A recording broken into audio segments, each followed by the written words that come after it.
एथर कमिब कि ताती न्यूजकट परवर्ती प्रसंग असह्य ग्रीष्म प्रभा चारिआडे देखुछि किंतु सेइथिरु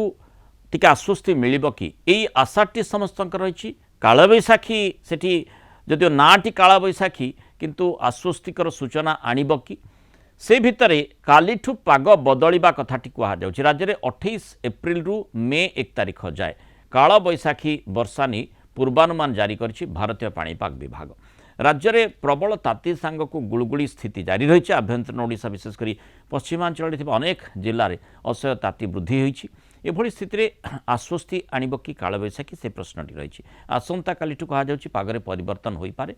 2 तारिख पर्यंत राज्य में भीषण कालबैशाखी स्थितिर आशंका कथा कहुच्छी कालबैशाखी समय राज्यर अनेक स्थान में बिजुली घड़घड़ी सह वर्षा हेब यह समय पवन वेग 30 ରୁ 50 किलोमीटर पर्यंत रही पारे समुद्र अशांत रही 27 एप्रिल रु 2 मे पर्यंत मत्स्यजीवी को समुद्र भितर को जीवाई बारण कर कालबैशाखी जो 2 ରୁ 3 दिन भितर राज्य में तापमात्रा 2 ରୁ 4 डिग्री ह्रास पाइबा नहीं पूर्वानुमान करा जायछि। आलोचना करबा आम सहित पाणीपाग विज्ञानी देवाशीष जेना जोड़ी देवाशीष स्वागत करबा आलोचना को जो आशाटी रोचे आसंता काली ठारू बा दिनक पर जो भली भाव में कालबैशाखी कथा आम तो लंबा समय धरी से कथाटी शुणी आसुचे किंतु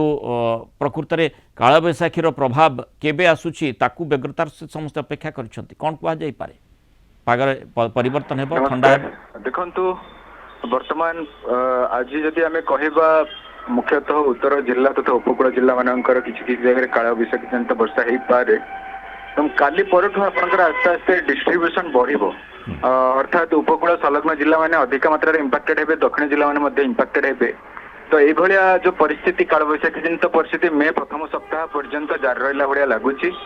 कारण दुईटी वेस्टर्न डिस्टर्बेंस अर्थात पश्चिमा झड़र संभावना रही गोटे 28-29 बेल को इंपैक्ट दे पारे पुणी आउ थे गोटे 2-3 बेल को इंपैक्ट दे पारे तो बैक टू बैक दुईटी वेस्टर्न डिस्टर्बेंस पश्चिमा झड़ अच्छी सहित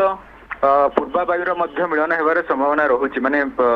आर्द्रतापूर्ण वायु आसबार संभावना रोचे तो हीट कन्वेक्टिव एक्टिविटी जोटा कि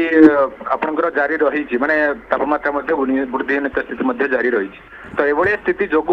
आपणकर मे प्रथम सप्ताह जाए किसी ना किसी वर्षाजनित स्थिति जारी रही संभावना रोचे ता प्रभाव में आपणकर मुख्यतः तापमात्रा जो उपकूल संलग्न जिला मानक डाउनफॉल हो पारे पश्चिम जिला मानकर डाउनफॉल हो पारे किंतु सेते मात्रा न हो पारे किंतु उपकूलवर्ती एवं संलग्न जिला मानक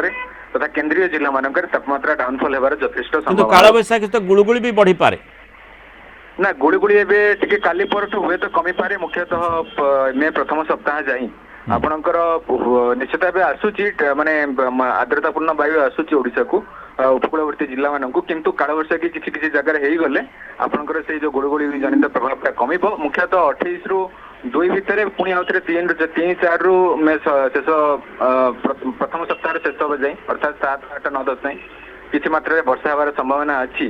तो डिस्ट्रीब्यूशन निश्चित भाव आपंकर उपकूलवर्ती और संलग्न जिला तथा दक्षिण जिला मानकर रही यथेष्ट संभावना रोचे। बहुत धन्यवाद सुक्त देवाशीष जेना आलोचना मतामत रखिथिबारु।